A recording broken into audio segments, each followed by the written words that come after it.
السلام علیکم ناظرین، میں یمنا امجد کے آر ایف کی جانب سے ہم آج ایک بہت نامور شخصیت محسن نواز سر اور ایک اور ہمارے ساتھ اس ٹائم سیلیبریٹی موجود ہیں جن کا نام علی احمد اوان ہے، جو کہ انہی کے بیٹے ہیں، اور یہ دو ایسی شخصیات ہیں جو اپنے آپ میں ایک خود مثال ہیں۔ تو آج ہم ان سے بات کریں گے اور ان کی جو فیملی ریلیشنز ہیں ان کو آپ تک بتائیں گے کہ یہ کیسے ایک آئیڈیل فیملی کو کیسا ہونا چاہیے۔ السلام علیکم سر۔ وعلیکم السلام سر، کیا حال چال ہے آپ کے؟ الحمدللہ میں بالکل ٹھیک ہوں یمنا، آپ خیریت سے ہیں؟ اللہ کا شکر ہے سر۔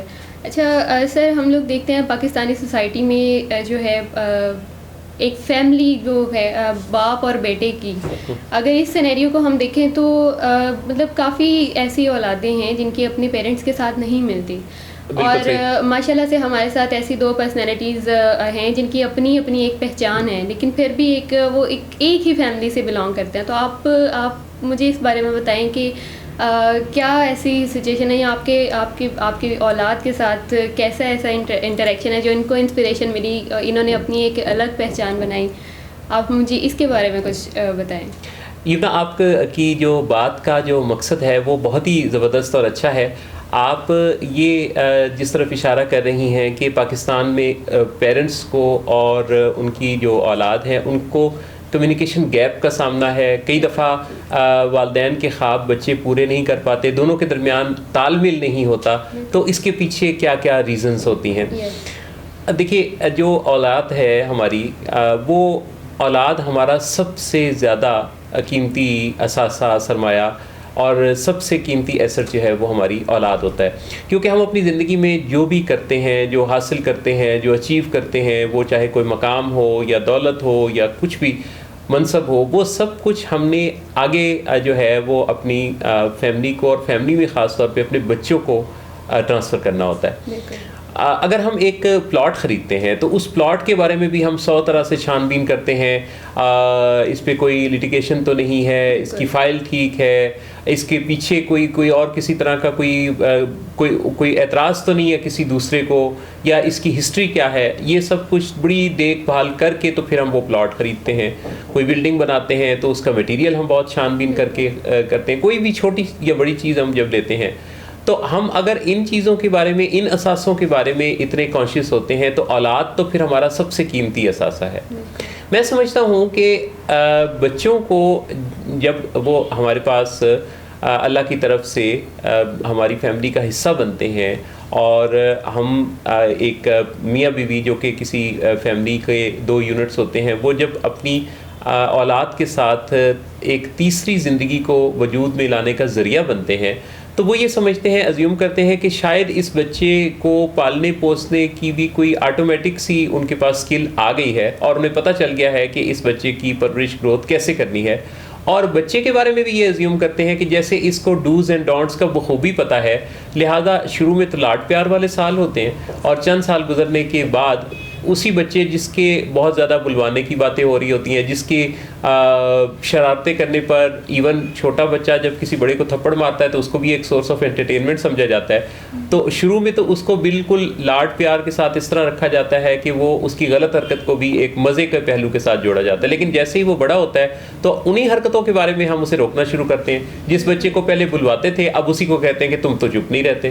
تو یہ جو ہم آٹومیٹک سے سسٹم پر سمجھتے ہیں کہ جیسے آٹومیٹیکلی ہی بچے کو پتہ ہے کہ کیا کرنا ہے کیا نہیں کرنا، تو یہاں سے دراصل گڑبڑ پیدا ہوتی ہے، کیونکہ ہم نے اس کی تربیت کے حوالے سے اپنا حق ادا نہیں کیا ہوتا، لہذا اس کو بتانا، رسپانسبل بنانا، اور اس کو اس طرح سے گروم کرنا کہ وہ ایک بہترین سرمایہ بنے آپ کے لیے، یہ ہماری ہی ذمہ داری ہے، کیونکہ لائبلٹی جو ہماری ہوئی۔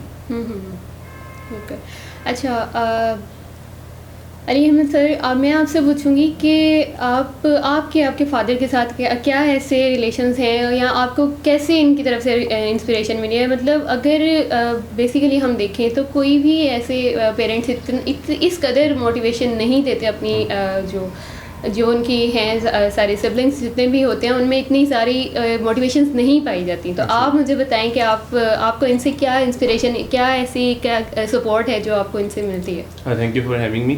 اچھا, میرے فادر نے مجھ پر کبھی کوئی ڈیسیجن امپوز نہیں کیا, انہوں نے ہمیشہ ہم سے ہی فیصلہ کروایا. اور یہاں پہ میں آپ کو بتاؤں کیونکہ فادر اینڈ سن کی ریلیشن شپ کی بات ہو رہی ہے تو یہاں پہ کویسچنس بڑے میٹر کرتے ہیں کہ جو کویسچنس پیرنٹس اپنے بچوں سے کرتے ہیں. فار ایگزامپل آج کل جو ہماری سوسائٹی میں دیکھا جاتا ہے وہ یہ کہ بچہ اگر اسکول سے گھر واپس آتا ہے تو ماں پوچھتی ہے کہ تم نے کسی کے ساتھ اپنا لنچ شیئر تو نہیں کیا. اب یہاں پہ وہ اپنے بچوں کو سکھا رہے ہیں کہ تم نے شیئرنگ نہیں کرنی. پھر پوچھتے ہیں کہ آج ٹیسٹ میں کتنے مارکس آئے ہیں. تو اب ٹیسٹ کے جو مارکس پوچھ رہے ہیں, ہم یہ نہیں پوچھتے کہ آج کچھ نیا سیکھا یا پھر نہیں سیکھا. پھر ہم یہ پوچھتے ہیں کہ آج کسی بچے سے لڑائی تو نہیں کی. اب ہم یہ نہیں پوچھتے کہ تم نے آج کنفلکٹ مینجمنٹ کو پریکٹس کیا یا نہیں کیا. پھر ہم یہ پوچھتے ہیں کہ آج تمہارے ٹیچر نے تمہیں کیسے پڑھایا. یعنی یہاں پہ بھی آپ دیکھیں کہ ٹیچر کا ایک طرح کا ٹیسٹ لے رہے ہیں کہ تم بتاؤ کہ تم نے ٹیچر کو پروف کیا یا نہیں کیا. تو بچے سے یہ نہیں پوچھا جاتا کہ تم نے اچھا انسان بننے کے اوپر کوئی کوشش کی یا نہیں کی. اس سے پوچھتے ہیں کہ تم نے ڈاکٹر بننے کی طرف قدم اٹھایا یا نہیں. تو اب یہ جو جتنے بھی سوالات ہیں, ان سوالات کو اگر ہم چینج کر لیں تو ہم بہت حد تک فادر اینڈ سن کا جو ریلیشن شپ ہے اسے امپروو کر سکتے ہیں. تو فادر اینڈ سن کے ریلیشن شپ کی بیسکلی 5 لیول ہوتے ہیں. اگر ہم ان 5 لیول کو سمجھ لیں تو ہم بہت حد تک بہتر بنا سکتے ہیں. تو نمبر 1, اسے آپ ایک آئیڈیل کے ایکرونیم سے بھی یاد کر سکتے ہیں. سو نمبر 1, آئیڈیلائزنگ, یعنی ایک چھوٹا بچہ اپنے والد کو آئیڈیلائز کرتا ہے بچپن سے ہی. وہ دیکھ رہا ہوتا ہے کہ میرے والد صاحب میری والدہ کو کیسے ٹریٹ کرتے ہیں, اور دوسروں کو کیسے ٹریٹ کرتے ہیں, اور وہ اسی طرح سے ٹریٹ کرنا شروع کر دیتا ہے اپنے سبلنگس کو اور اپنے فرینڈس کو. اچھا, دوسرا جو اسٹیپ ہے اس میں وہ ہے ڈسکارڈ کا. یعنی وہ یہاں پہ کنفلکٹ سٹارٹ ہو جاتا ہے. یعنی وہ دیکھتا ہے کہ اگر ان کے والد صاحب انہیں کسی کام کو کرنے سے روک رہے ہیں, یعنی ریسٹرکشنز ہیں, کیونکہ اب بچہ چاہتا ہے کہ وہ اپنی مرضی کے مطابق چند کام کرے, بٹ کیونکہ والدین کی انٹینشن یہ ہوتی ہے کہ کہیں میرا بچہ جو کام کر رہا ہے وہ غلط کام نہ کر لے. ان کا ہرگز یہ انٹینشن نہیں ہوتی کہ کہیں ہم سے آگے نہ نکل جائے, وہ بس ایک کیئرفل رہنا چاہتے ہیں.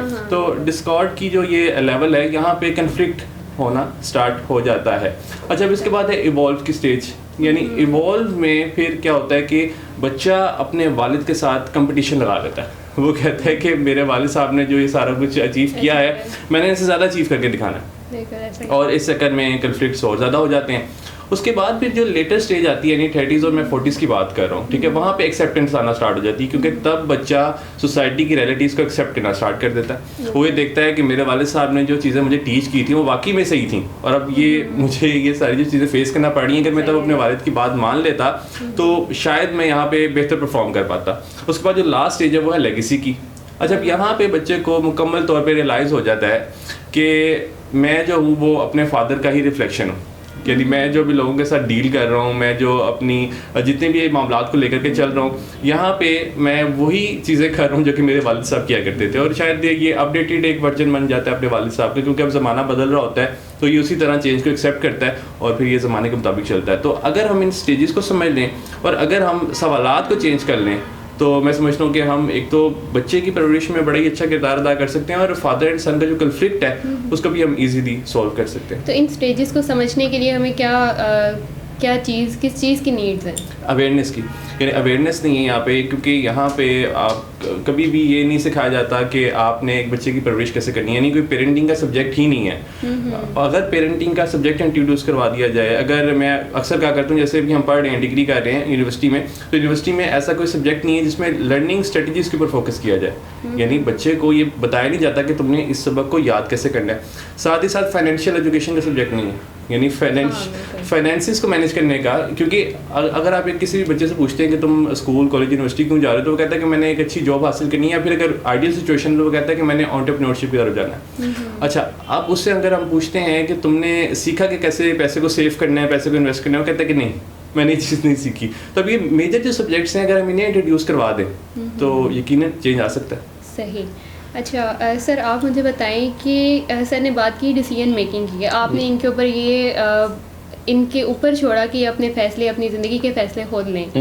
تو ہمارے معاشرے میں یہ ایک بہت بڑا ڈیلیما ہے کہ پیرنٹس جو ہیں وہ اپنے جو ان کی جو اولاد ہے اس کو وہ لوگ بہت زیادہ ریسٹرکٹ کرتے ہیں, جس کے اندر پیرنٹس میں اور پھر ان کے جو چلڈرن ہیں ان کے اندر بہت زیادہ کمیونیکیشن گیپ آ جاتا ہے, پھر لڑائیاں آ جاتی ہیں, اور پھر یہ ہے کہ الٹیمیٹلی جو چلڈرن ہیں وہ اپنے ہی پیرنٹس کے خلاف بغاوت کرتے ہیں. صحیح. تو آپ مجھے یہ بتائیں کہ اس کمیونٹی کمیونیکیشن گیپ کو ختم کرنے کے لیے ہمیں کیا انیشیٹو لینا ہوگا؟ سب سے پہلے تو اس میں پریکٹس کی میں بات کروں گا کہ آپ جو بچے کو تعلیم کرتے ہیں کہتے ہیں وہ زبان سے کہنے کی ضرورت شاید کم اور کر کے دکھانے کی ضرورت زیادہ ہے، کیونکہ آپ جو پریکٹس کرتے ہیں دراصل وہ جو انکانشیس لرننگ بچے کی ہو رہی ہوتی ہے وہ ہے بنیادی وہ لرننگ جو آپ اسے کہہ رہے ہیں کرنے کے لیے کہہ رہے ہیں، کیونکہ آپ جو زبانی کہتے ہیں وہ سنا سنایا بھی ہو سکتا ہے، لیکن آپ جو کر کے دکھاتے ہیں بچہ اس سے زیادہ لرن کر رہا ہوتا ہے۔ بعض اوقات ہم اپنے بچوں سے وہ ایکسپیکٹ کرتے ہیں جو ہم نے بھی نہیں کیا ہوتا۔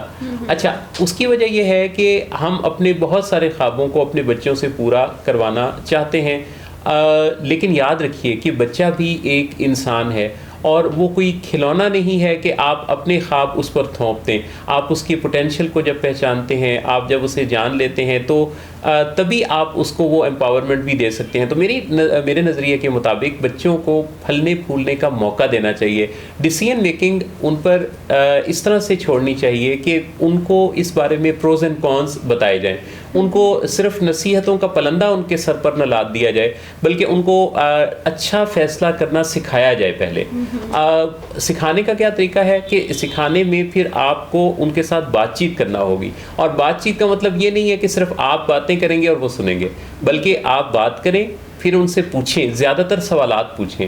جب آپ سوالات پوچھتے ہیں تو دوسرے کو بات کرنے کا موقع ملتا ہے، اور ان باتوں میں سے پھر نیا سوال آپ نکالیں، اور جب آپ ان کے خیالات کو جانتے ہوئے ان کے خیالات کو کویسچن کرنا شروع کریں گے تو انہیں اپنے خیال کو تراش خراش کرنے کا موقع ملے گا۔ لہٰذا ڈیسیژن میکنگ جو ہے وہ بچے پر ڈالنے سے پہلے اس کی اس طرح کی لرننگ کروانا کہ بوجھل نہ بنے ان کی طبیعت، بلکہ ان کو فیصلہ کرنے کی صلاحیت اس انداز سے ٹرانسفر ہو کہ ایک تو وہ آپ کو اچھی پریکٹسز کرتے ہوئے دیکھے تو ان پریکٹسز کو اپنانے کی کوشش کرے۔ نمبر 2، آپ کے سوالات سے اپنا ایک زاویہ نظر بنائے، ایک آزاد زاویہ نظر، ایک نیا زاویہ نظر جس پر آپ کی چھاپ نہ ہو، آپ کی صرف ہیلپ ہو اس کی تراش خراش میں۔ بالکل ایسے ہی جیسے کہ لکھنا پڑھنا ٹیچرز سکھاتے ہیں، لیکن کیا لکھنا ہے یہ تو پھر اس انڈیویجول نے ہی فیصلہ کرنا ہوتا ہے۔ بالکل۔ تو آپ کریٹیوٹی کی سائڈ پہ مطلب ہم لوگوں کو کریٹیوٹی ڈیولپ کرنی چاہیے۔ ایگزیکٹلی،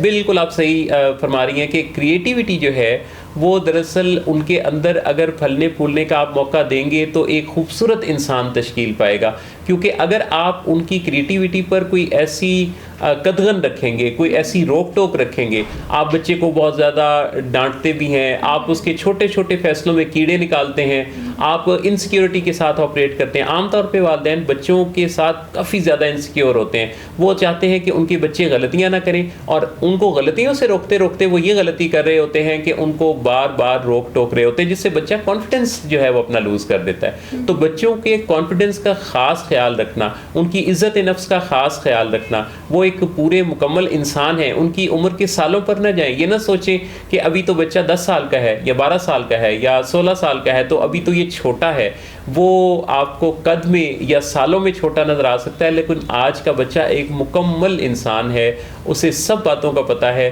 اور جب آپ اس کے ساتھ کہیں بھی اس کو انڈر ریٹ کرتے ہیں تو یہ بھی اسے پتہ چل رہا ہوتا ہے۔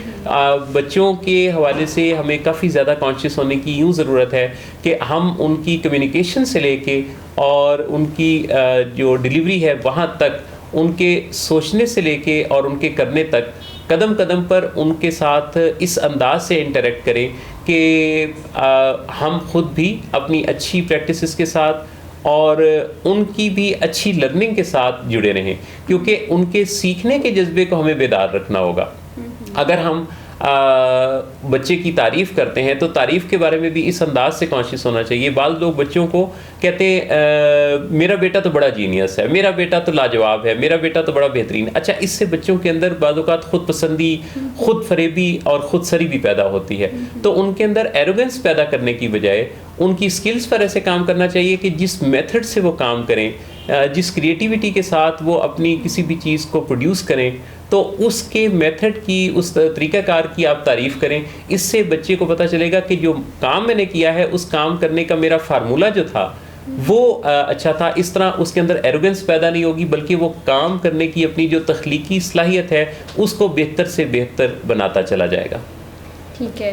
اچھا سر ایک اور بھی ڈلما ہے کہ مطلب جو پیرنٹس ہیں وہ اپنے بچوں کی غلطیوں کو بہت زیادہ چھپا لیتے ہیں اور اس پہ ان کو کچھ کہا نہیں جاتا. تو اس کے حوالے سے اگر یوتھ کو یا پھر پیرنٹس کو as a parent being a parent آپ نے بہت اچھی ہمارے ساتھ گفتگو کی ہے, تو بینگ اے پیرنٹ آپ کیا کہنا چاہیں گے, مطلب پیرنٹس کے حوالے سے کیا میسج ہو؟ انیبلنگ کہتے ہیں ہم اسے, کہ کسی بچے کی غلطیوں کو چھپا کر اس کو خود اس طرح سے کور کرنا کہ آپ اس کو اس غلطی سے سیکھنے کی بجائے اس کی غلطی کو یوں کور کریں کہ وہ دوبارہ بھی وہ غلطی پھر کرنے کا جو ہے وہ اس کا ذہن وہیں کا وہیں رہے اور وہ دوبارہ بھی ایسی ہی غلطی کسی موقع پر کر گزرے. بچوں کی غلطیوں کی پردہ پوشی کرنا یہ کوئی ان کے ساتھ بھلائی نہیں ہوتی. ان کی غلطی کی اصلاح کرنا اس انداز سے ضروری ہے کہ اس کو شرمندہ بھی نہ کیا جائے.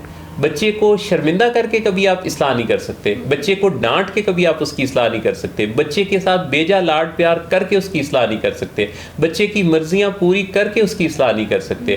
بچے کے ساتھ کسی اور کو جوڑ کر اور درمیان میں سے خود علیحدہ ہو جانا, جیسے یہ سوچنا کہ اس کی تربیت یا اس کی اصلاح کی ذمہ داری اس کے ٹیچر کی ہے, تب بھی آپ اس کی بہتری نہیں کر سکتے.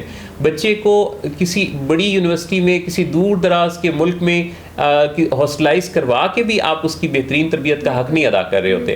بچوں کی تربیت کے حوالے سے, ایک انسان کی تربیت کے حوالے سے آپ اس کے اندر ایسا اعتماد پیدا کرتے ہیں, ایسا کانفیڈنس اس انداز سے پیدا کرتے ہیں کہ اسے خود بخود ایک سیلف ایکچولائزیشن کا پتہ چلتا ہے, وہ اپنے آپ کو سیلف ڈسکور کرتا ہے, اسے ابلاغ ہوتا ہے اور وہ یہ جانتا ہے کہ غلطیاں بھی تو انسانوں سے ہی ہوتی ہیں. جب وہ اپنی سیلف اسٹیم اتنی اچھی رکھے گا کہ وہ یہ سوچے گا کہ غلطی چونکہ انسانوں سے ہی ہوتی ہے, کوشش کرنے والوں سے ہی ہوتی ہے, جو کام نہیں کرے گا اس سے تو غلطی نہیں ہوگی نا, جو کام کرے گا کوشش کرے گا اس سے غلطی بھی ہوگی. تو اس کے اندر یہ ظرف پیدا کریں کہ غلطی اس سے ہو سکتی ہے, انسان جو ہوا اب اس غلطی کو چھپانا نہیں بلکہ اس غلطی سے کچھ سیکھنا ہے. دیکھیں غلطی کرنا اتنا بڑا مسئلہ نہیں ہے, غلطی پر غلطی کرنا مسئلہ ہے, غلطیاں کرتے چلے جانا مسئلہ ہے, غلطی سے کچھ نہ سیکھنا غلطی ہے. لہٰذا اپنی غلطی پر یہ سوچتے ہوئے پہلے سے ہی تیار ہو جائے کہ غلطی ہوگی. ہم میدان میں جو ہیں ہم اچھا شاٹ بھی کھیل سکتے ہیں اور کسی وقت گیند جو ہے وہ مس بھی ہو سکتی ہے. لہٰذا ہمیں اس چیز کے لیے ذہنی طور پہ تیار رہنا ہے کہ ہم غلطیاں کوتاہیاں کرتے رہیں گے, البتہ ہم ان سے سیکھتے رہیں گے اور اگلی دفعہ اس سے بہتر پرفارم کرنے کا جذبہ, شعور اور کوشش رکھیں گے. اچھا علی سر, آپ مجھے بتائیں کہ کمیونیکیشن گیپ صرف پیرنٹس کی طرف سے نہیں ہوتا, کمیونیکیشن گیپ آلویز مطلب جب بھی ہم دیکھیں تو ایک چلڈرن کی طرف سے بھی آتا ہے. تو آپ اس کے بارے میں چلڈرن کو کیا میسج دیں گے؟ اچھا, اگر کہیں پہ ڈس ایگریمنٹ ہے, کوئی ایسی بات ہے جو بچے کو اپنے پیرنٹ کی اچھی نہیں لگی, تو اس میں اپنی فیلنگس کو ایکسپریس کر لینا بڑا ضروری ہوتا ہے. یعنی جب آپ اپنی فیلنگس کا اظہار کرتے ہیں, اپنے پیرنٹس سے بات کرتے ہیں, کیونکہ ہوتا کیا ہے کہ اکثر بچے اپنی بات کنوے نہیں کر پاتے کیونکہ وہ ڈرتے ہیں یا تو پیرنٹس سے, یا پھر وہ دل میں بہت زیادہ غصہ کر رہے ہوتے ہیں اپنے پیرنٹس پہ, اور وہ یہ غصہ نکالتے ہیں بعد میں ایگزامس میں, کیونکہ وہ کہتے ہیں کہ میں پڑھوں گا نہیں, میں اچھا پرفارم نہیں کر کے آؤں گا تو میرے والدین خود ہی بھگتتے رہیں گے. تو وہ سمجھتے ہیں کہ شاید پڑھائی کی ذمہ داری جو ہے وہ ہماری نہیں ہے, وہ شاید میں اپنے پیرنٹس کے لیے پڑھ رہا ہوں. تو یہاں پہ فیلنگس کو ایکسپریس کر لینا نمبر 1, اور نمبر 2 فیلنگس کو ایکسپریس کرنے کے ساتھ ساتھ محبت کا اظہار کرنا بڑا ضروری ہے. اب جو سوشل میڈیا کا استعمال ہم کرتے ہیں اسٹیٹس دینے کے لیے, ویڈیوز پوسٹ کرنے کے لیے, یا سیلیبریٹیز کو فالو کرنے کے لیے, اگر ہم سوشل میڈیا کا استعمال کر کے اپنے والدین کو ایک میسج کرنا اسٹارٹ کرتے ہیں, یعنی لو یو کا میسج, تو ایک میسج جو ہے وہ آپ کا ریلیشن شپ بہت بہتر کر سکتا ہے. اگر کہیں نہ کہیں ڈس ایگریمنٹ ہے, پھر بھی اگر آپ یہ میسج کرتے ہیں تو وہ ڈس ایگریمنٹ سولو ہونے کی طرف چلا جاتا ہے. ویورز, آپ نے تمام گفتگو سنی. محسن نواز اور ان کے بیٹے علی ایوان, جو دونوں شخصیات اپنی مثال آپ ہیں. یہ کتنی پیاری فیملی ہے. ہمیں یقیناً ان کی خوبصورت زندگی سے سیکھنا چاہیے کہ باپ ڈبل ڈسیبلٹی کے باوجود محنت اور محبت پر یقین رکھنے والا, اور بیٹا بھی کس قدر شاندار مہارت رکھنے والا ہے. یقیناً ایسی فیملیز پاکستان میں بہت مشکل اور بہت کم ملتی ہیں. آپ سے درخواست ہے کہ زیادہ نہیں تو کم از کم جو پیرامیٹرز آپ کو اس ویڈیو میں بتائے گئے ہیں اس پر خود بھی عمل کریں. اگر آپ ایک اولاد ہیں تو اولاد ہونے کے ناطے اپنے والدین سے شفقت اور تحمل سے بات کریں. یقیناً ان سے بہترین نعمت کوئی نہیں. غلط فہمیاں دور کرنا اور پازیٹیو سوچنا, خود کو ثابت کر کے دکھانا ہمارے اپنے اختیار میں ہے.